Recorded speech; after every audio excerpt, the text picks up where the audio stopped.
बसी क्षेत्र की कानोता संत निरंकारी मिशन का जोन 20B जयपुर का जोन स्तरीय बाल समागम का आयोजन शनिवार को केंद्रीय प्रचारक संत अमित कुंद्रा की अध्यक्षता में कस्बे के सरदार सिंह मार्केट स्थित एक मैरिज गार्डन में हुआ। बाल समागम में 4 जिलों से 36 निरंकारी ब्रांचों के बालकों ने भाग लिया। जोनल इंचार्ज सुनील बाली ने बताया कि सदगुरु माता सुदीक्षा जी महाराज के संदेश से प्रेरित होकर बाल सत्संग के बच्चों ने दर्शन भर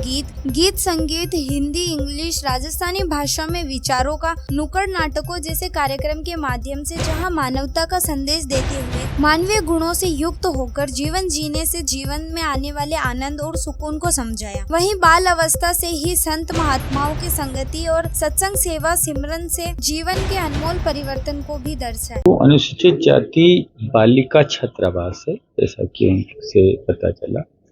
और क्योंकि बच्चों को हायर एजुकेशन के लिए और प्रॉपर एजुकेशन के लिए अर्बन एरिया में हॉस्टल फैसिलिटी नहीं होती, तो इस प्रकार अगर कोई संस्था द्वारा संचालित अनुसूचित जाति वर्ग के लिए कुछ छात्रावास होता है तो वो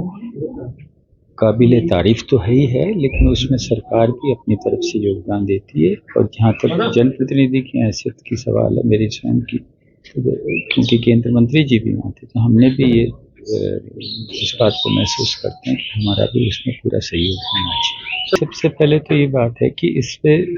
मुख्यमंत्री जी से चर्चा हुई, मुख्य सचिव जी से चर्चा हुई, और सोमवार को इसके संबंध में केंद्रीय मंत्री जी से भी चर्चा हुई। इसकी जो फैक्चुअल मानचित्र थे ना, जो इनिशियली मानचित्र थे, उसमें कई बार संशोधन हुआ, और उन संशोधन होने के उपरांत क्या हुआ, समय समय पर नवीन पुलिया का निर्माण हो रहा है, कुछ निर्माणाधीन है। इससे क्या कि अगल बगल की सारी व्यवस्था बिगड़ती है। तो मेरा उनसे यही आग्रह होगा कि एक निश्चित समय अवधि में इसको कार्य को पूरा करा दिया जाए। दूसरा, एक जो सबसे बड़ा हम ये महसूस कर रहे हैं कि पूरे के पूरे राजस्थान सरकार की व्यावसायिक गतिविधियाँ NH 48 के आसपास है, चाहे हमारे रिकग्नाइज्ड और डिक्लेयर्ड इंडस्ट्रियल एस्टेट्स हों या इंडस्ट्रियल टाउन्स हों, उससे लगता हुआ जितना भी कमर्शियल, ये लाइवलीहुड का भी एक बहुत बड़ा हमारा लाइफलाइन है, जो सरकार को भी रेवेन्यू देता है, साथ साथ लाइवलीहुड भी क्रिएट करता है, एम्प्लॉयबिलिटी भी क्रिएट करता है। तो हमारे लिए बहुत महत्वपूर्ण है कि कम से, और सबसे बड़ा हिस्सा है ये जो दिल्ली से चलता है और किशनगढ़ तक आता है। किशनगढ़ के बाद में बाइफरकेशन हो जाता है, कुछ अजमेर की तरफ हो जाता है, फिर जोधपुर की तरफ, वो अलग बात है। लेकिन ये हमारी कमर्शियल लाइफलाइन का मतलब कमर्स लाइफलाइन है, तो ये राजस्थान की